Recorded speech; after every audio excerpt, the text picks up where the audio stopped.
ओ मेरा प्यारा शौहर कितने स्ट्रेस में है आजकल। हाँ ऐसा ही है। तुम्हारे कंधे इतने खिंचे हुए क्यों रहते हैं? मैं आई हूँ ताकि तुम्हें रिलैक्स करवा सकूं। देखो मेरा आना अच्छा हुआ ना? अभी वो चुड़ैल उठ के आ जाएगी, उसकी आवाज मुझसे बर्दाश्त नहीं होगी। तुम अपने कमरे में जाओ, मैं वहीं आता हूँ। अरे क्या मतलब है अपने कमरे में जाओ? मैं तुम्हें रिलैक्स करवाने आई हूँ, तुम्हें सुकून की जरूरत है। तुम बिल्कुल रिलैक्स हो जाओ। उन पर तवज्जो मत दो, उनमें से कोई भी तुम्हारी असल कीमत नहीं जानता। लेकिन मैं अपने शौहर से बहुत मोहब्बत करती हूँ। क्या सच में? बिल्कुल मेरी जान। आज नहीं छोड़ूंगा तुम्हें। अब क्या हो गया? किस किस्म के दरिंदे आदमी हो तुम? लॉक क्यों नहीं किया? बाहर जाओ तुम यहाँ से, जाओ। जा रही हूँ मैं।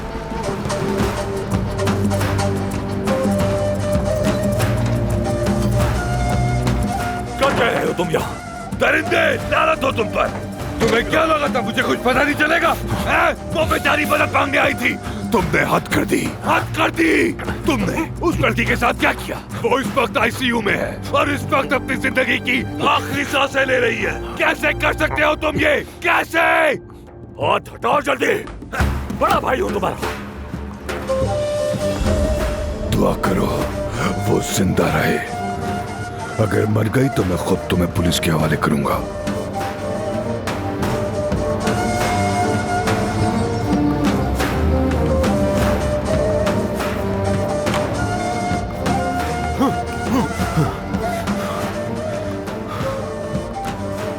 एक नई मुसीबत आ गई है मुझ पर।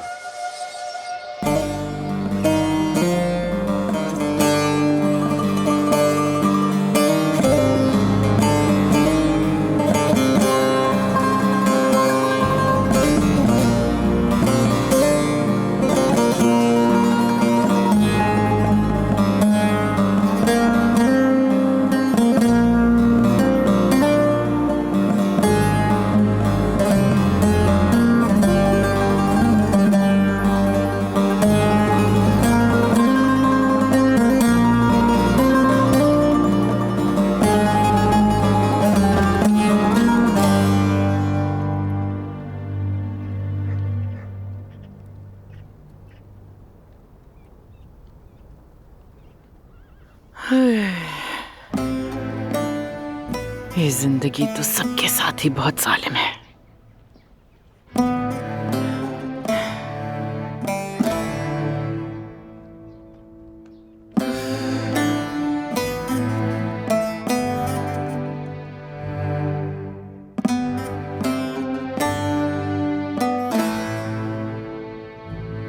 उफ।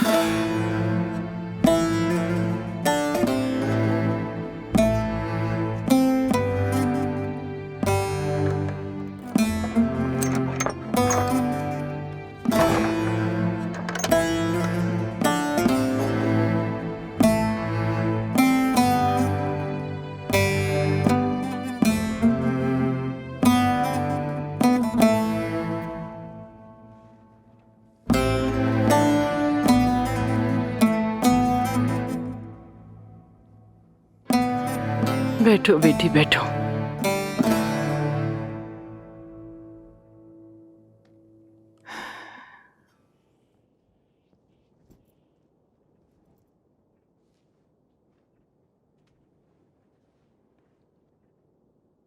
तुम मुझे बहुत जालिम समझती हो ना, और बहुत संगदिल भी लगती होंगी। कहती होगी कि मेरी माँ कितनी बेहिस है। ठीक है, तुम ऐसा सोच सकती हो, मुझसे नफरत भी कर सकती हो, मैं सब बर्दाश्त कर लूंगी। तुम उस जगह को नहीं जानती जहां मैं पैदा हुई। बंजर, खुश्क और पथरीली जगह। हमारे पास खाने को कुछ नहीं होता था। फिर एक दिन मेरी शादी हो गई और मैं यहाँ इस मोहल्ले में आ गई। मैंने सोचा था शायद अब जिंदगी बेहतर हो जाएगी, मगर ऐसा नहीं हुआ। बदनसीबी ने मेरा साथ ना छोड़ा। हमेशा गरीबी, हमेशा तंगी, हमेशा तंगी। मैंने कभी जिंदगी से कुछ ज्यादा नहीं मांगा था। खाने को रोटी हो, सर्दियों में जलाने को लकड़ियां और कपड़े धोने के लिए एक मशीन हो जो ऑटोमेटिक हो और एक खूबसूरत सा सोफा हो जिस पे एक उम्दा कपड़ा चढ़ा हो।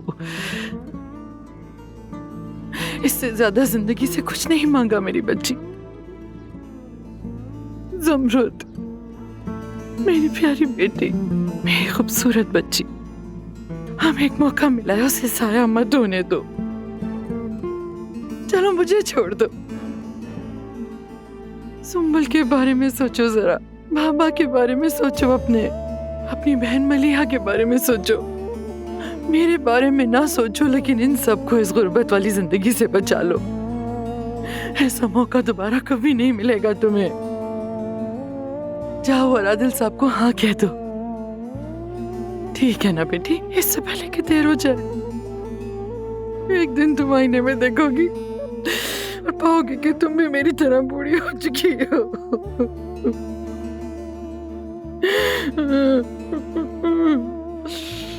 आगे कोई रास्ता नहीं बचेगा फिर। मत साया करो अपनी जिंदगी को। मेरी इल्तिजा है तुमसे मेरी बेटी, सुन लो मेरी बात, उसका रिश्ता कबूल कर लो। चलो शाबाश बेटी, ठीक है ना? हाँ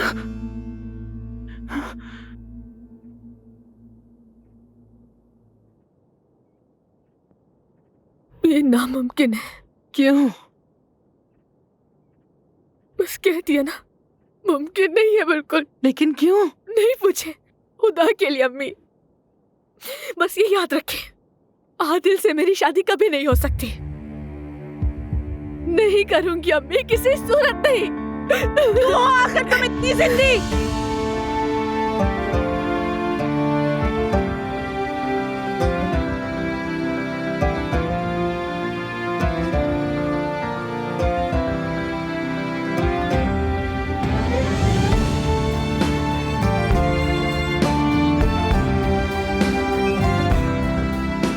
देख लूंगी इसे मैं।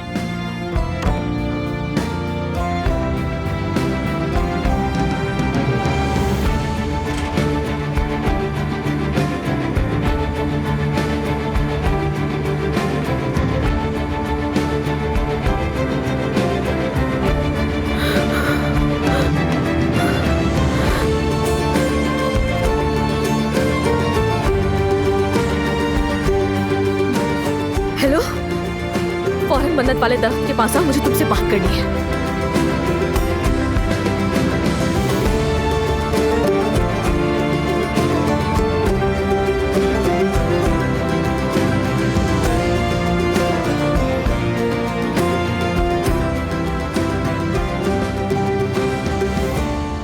ज़मरुद,